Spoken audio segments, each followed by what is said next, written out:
স্টেডিয়ামে ঢুকলো জলের বোতল আর নজরে এলো না পুলিশের। পুলিশকে না জানিয়ে রাতের অন্ধকারে জল এবং খাবার ঢোকানো হয়েছিল। সকালে নজরে এলেও তখন আর বাধা দেওয়া হয়নি। যুব ভারতী কাণ্ডে বিতর্কের মুখে আজব সাফাই দিয়েছে পুলিশ, সূত্র মারফত এই খবর পাওয়া যাচ্ছে। এই যে ছবি আপনারা দেখতে পাচ্ছেন যে পেটির পর পেটি জল পড়ে রয়েছে। গতকাল ওই শনিবার দিনে আপনারা জানেন যে 20 টাকার জলের বোতল 200 টাকা, 250 টাকা, 300 টাকায় বিক্রি হয়েছিল। দিয়ে বিতর্ক যখন তৈরি হয়েছে, বিতর্কের মুখে এই সাফাই পুলিশের তরফে এসেছে যে পুলিশকে না জানিয়ে রাতের অন্ধকারে জল এবং খাবার ঢোকানো হয়েছিল। সকালে নজর এলেও তখন আর বাধা দেওয়া হয়নি, এই সাফাই দিয়েছে পুলিশ বলে জানা যাচ্ছে সূত্র মারফত। আমি এই নিয়ে আরো বিস্তারিত জানবো, সরাসরি নিউজ রুমে চলে যাব। অতনু হালদার আমাদের প্রতিনিধি রয়েছে। অতনু, পুরো ঘটনাকে বিচিত্র বললেও কম বলা হয়, এটা অত্যন্ত উদ্বেগজনক অতনু। তার কারণ পুলিশের নির্দেশিকাকে জাস্ট বুড়ো আঙুল দেখিয়ে পুলিশের চোখে ধুলো দিয়ে পেটির পর পেটি জল এবং খাবার পৌঁছে গেল। সকালে যখন পুলিশ দেখতে পেল, জাস্ট হাত গুটিয়ে বসে থাকলো। সিকিউরিটির সঙ্গে এই লেভেলের কম্প্রোমাইজ কেন অতনু? দেখো, পুরো জিনিসটা দাঁড়িয়ে আছে দুটো পয়েন্টের ওপর। যে দুটো পয়েন্ট, সেই দুটো জায়গায় যদি পুলিশ অ্যাডমিনিস্ট্রেশন এবং একই সঙ্গে আয়োজকরা যদি তৎপর হতেন, তাহলে পরে এই গোটা ঘটনাটা এড়ানো যেত বলে অনেকেই মনে করছেন। কীরকম? প্রথমে তোমাকে আমি বলি যে প্রথম হচ্ছে যে মেসির মাঠে ঢোকা, এবং যে সময় মেসি মাঠে ঢুকেছে এবং মেসি যত এগিয়েছে মাঠের মধ্যে, আমরা দেখেছি ততই তাকে ঘিরে ভিড় বেড়েছে। কেউ সেলফি তুলতে চেয়েছে, কেউ মেসির গায়ের ওপর পড়ে গেছে, কেউ মেসির সঙ্গে অন্য যে দুজন প্লেয়ার ছিলেন তাদেরকে রীতিমতো ধরে টানাটানি করেছে, এবং তাদের সিকিউরিটিরা সেইটা পরিস্থিতি সামাল দিতে রীতিমতো নাস্তানুবুদ হয়েছে। এখন প্রশ্নটা হচ্ছে, প্রত্যেকটা এই ধরনের ইভেন্টের ক্ষেত্রে একটা নির্দিষ্ট ফ্লো থাকে, যে ঠিক কখন কোথায় মেসি যাবে, তার সঙ্গে যে প্লেয়াররা আছে তারা কোথায় যাবে, তাদেরকে নিরাপত্তা কারা দেবে, তাদের সঙ্গে কারা কারা থাকবে, এবং সেইটা অর্গানাইজাররা ঠিক করবেন। এবং পাশাপাশি নিরাপত্তা রক্ষীরা এবং পুলিশ অ্যাডমিনিস্ট্রেশনের কাজ হচ্ছে সেইটাকে এনশিওর করা, যাতে এর বাইরে অন্য কিছু না হয়। কিন্তু আমরা কি দেখলাম যে মেসি যত মাঠের মধ্যে দিয়ে ঢুকেছে এবং এগোচ্ছে, ঠিক দেখা যাচ্ছে ভিড় তত বাড়ছে, এবং মেসির গায়ে নেতা, মন্ত্রী, বিভিন্ন ক্লাবের সংগঠক থেকে আরম্ভ করে অনেক লোক তারা ঝাঁপিয়ে পড়ছে।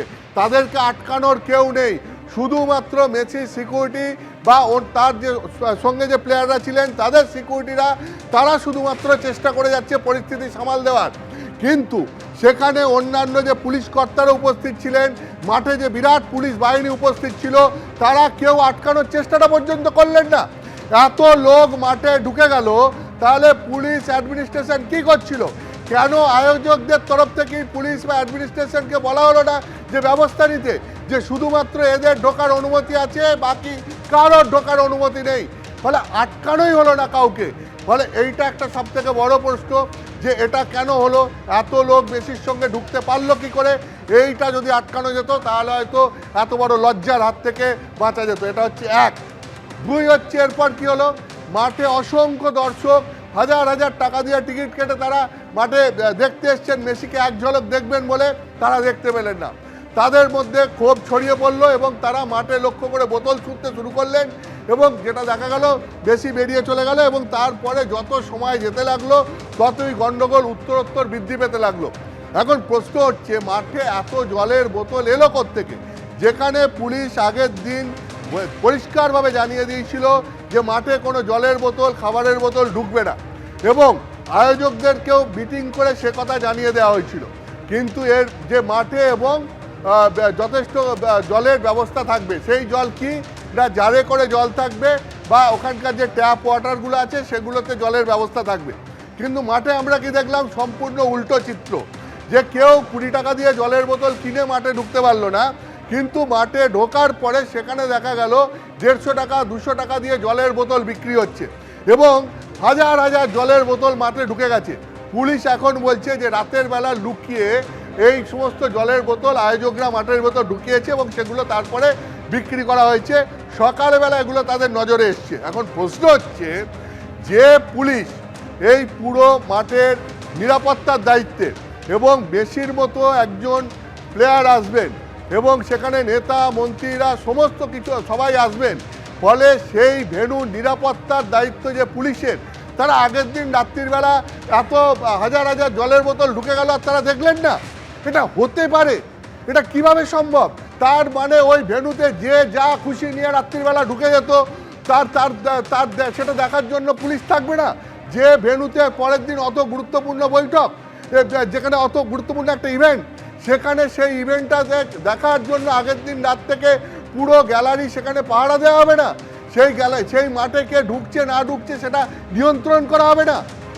এই যে রাত্রের বেলা লুকিয়ে ঢুকে গেলে এত হাজার হাজার জলের বোতল কি লুকিয়ে লুকিয়ে ঢোকানো যায়? এত হাজার হাজার জলের বোতল তো সবার সামনে দিয়ে ঢুকেছে। তাহলে পরে ভেন্যুর নিরাপত্তার দায়িত্বে যারা ছিলেন তারা কি করছিলেন? আয়োজকরা যেরকম এরকম এই হাজার হাজার জলের বোতল ঢুকিয়ে ব্যবসা করার ব্যবস্থা নিয়েছে, ঠিক তার জন্য তারা যেরকম অপরাধী, ঠিক একইভাবে এই ভেন্যুর নিরাপত্তা দায়িত্ব যাদের ছিল তারাও এত হাজার হাজার জলের বোতল ঢোকার পরেও না আটকানোতে তারাও তো অপরাধী। 2017 সাল থেকে এই যুব ভারতী স্টেডিয়ামে জলের বোতল ঢোকা বন্ধ। এখানে পাউচে করে জল বিক্রি হয়, কেউ জলের বোতল নিয়ে যায় না। এটা তো গত প্রায় 8 বছর ধরে চলে আসছে। পুলিশ এটা জানে না? গত 8 বছর ধরে যাতে মাঠে বোতল ছোড়ার মতো এরকম অনভিপ্রেত ঘটনা না ঘটে, তার জন্য এই সিকিউরিটি মেজার্স নেওয়া হয়।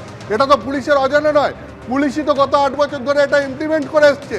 তাহলে পরে আগের দিন রাত্রিবেলা যখন হাজার হাজার জলের বোতল ঢুকে গেল, তখন স্বাভাবিকভাবেই প্রশ্ন ওঠে পুলিশ কী করছিল? ঠিক একইভাবে যে প্রশ্নটা ওঠে যখন মেসির সঙ্গে মাঠের মধ্যে শয়ে শয়ে লোকজন ঢুকে গেল, তখন পুলিশ কী করছিল? ফলে আয়োজকদের গাফিলতি একদিকে যেরকম চরম পর্যায়ে রয়েছে, যে তারা যেরকম বেআইনিভাবে মাঠের মধ্যে জলের বোতল ঢুকিয়ে ব্যবসা করেছেন, ঠিক একইভাবে প্রভাবশালীদেরকে না আটকে তাদেরকে মেসির সঙ্গে মাঠের মধ্যে ঢুকিয়ে দিয়েছেন। এই পার্টটা যেরকম রয়েছে, ঠিক একইভাবে পুলিশের দায়িত্ব, প্রশাসনের দায়িত্ব তারাও কি অস্বীকার করতে পারে যে তারা যখন জলের বোতল রাতের বেলা ঢুকে গেল তারা কি করছিলেন? মেসির সঙ্গে মাঠের মধ্যে যখন শয়ে শয়ে মানুষ ঢুকে যাচ্ছে তখন তারা কি করছিলেন? তাহলে এই প্রশ্নগুলো উঠছে যে সাধারণ মানুষ যারা মেসিকে এক ঝলক দেখার জন্য গেছিলেন, যারা হাজার হাজার টাকা দিয়ে টিকিট কেটে গেছিলেন, তাদের যে আশা, তাদের যে প্রাপ্তি, সেইটুকু এনশিওর করবে কে? ফলে এখন স্বাভাবিকভাবেই এখানে প্রশ্ন উঠছে যে যে সমস্ত সংস্থাগুলো, সরকারি সংস্থা বা বেসরকারি সংস্থা, যাদের যাদের দায়িত্ব ছিল গোটা ইভেন্টটা সুসম্পূর্ণভাবে করার, তারা যদি এই ছোট ছোট কাজগুলো একটু কঠোরতার সাথে মেনটেন করতেন, অনেকেই বলছেন তাহলে হয়তো এই পশ্চিমবঙ্গবাসী এই লজ্জার হাত থেকে বাঁচতে পারত। ধন্যবাদ অতল। অর্থাৎ এই যে ছবিটা সেদিন দেখা গেল, একেবারে 2017 সাল থেকে ঘোষিত নিষেধাজ্ঞা রয়েছে, যুবভারতী ক্রীড়াঙ্গনে জলের বোতল নিয়ে প্রবেশ করা যায় না। অত্যন্ত সুনির্দিষ্টভাবে ইভেন্টের আগের দিন অর্থাৎ শুক্রবার স্পষ্ট জানিয়ে দেওয়া হয়েছিল বিধাননগর পুলিশের তরফে যে ভেতরে পর্যাপ্ত জলের ব্যবস্থা রয়েছে, কোনো দর্শক স্টেডিয়ামের ভেতরে জলের বোতল নিয়ে ঢুকবেন না। সাংবাদিক বৈঠক করে এটা জানিয়েছিলেন বিধাননগরের ডিসি অনিশ সরকার। 35 টাকা বাইরে 200 টাকা একটু কম করে আমাদের জল কত? জল কত? 200 টাকা জল খাও 20 টাকা করে দাও। 35 টাকা বাইরে 200 টাকা একটু কম করে আমাদের জল কত? জল কত? 200 টাকা জল খাও 20 টাকা করে দাও। 35 টাকা বাইরে 200 টাকা একটু কম করে আমাদের জল কত? জল কত?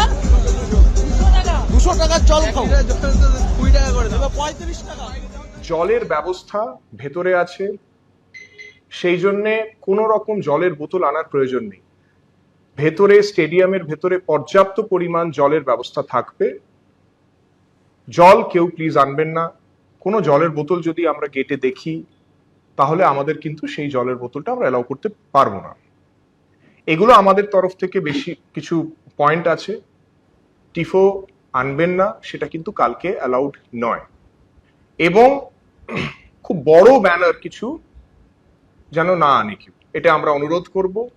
এছাড়া যে জিনিসগুলো সবসময় বারণ করা হয়, সিগারেট বা ওই দেশলাই কাঠি বা কোনো রকমের এমন জিনিস যেটা ফাটতে পারে, পটকা বা সেই ধরনের জিনিস যেটা ইনফ্লেমেবল জিনিস, সেগুলো প্লিজ আনবেন না। এইটা শুক্রবার স্পষ্ট করে দেওয়া হয়েছিল বিধাননগর পুলিশ কমিশনারেটের তরফে যে কোনোভাবে জলের বোতল বা খাবারের প্যাকেট নিয়ে প্রবেশ করা যাবে না। অথচ পুলিশের এই নিষেধাজ্ঞাকে বুড়ো আঙুল দেখিয়ে একেবারে জলের বোতল এবং খাবার অনেক বেশি দামে রমরমিয়ে বিক্রি হলো। এইবার পুলিশ সূত্রে একটা আজব সাফাই দেওয়া হলো এই বিতর্ক তৈরি হওয়ার পর। যেটা পুলিশের বক্তব্য সেটা হচ্ছে পুলিশকে না জানিয়ে রাতের অন্ধকারে জল এবং খাবার ঢোকানো হয়েছিল। সকালে নজরে এলেও তখন আর বাধা দেওয়া হয়নি।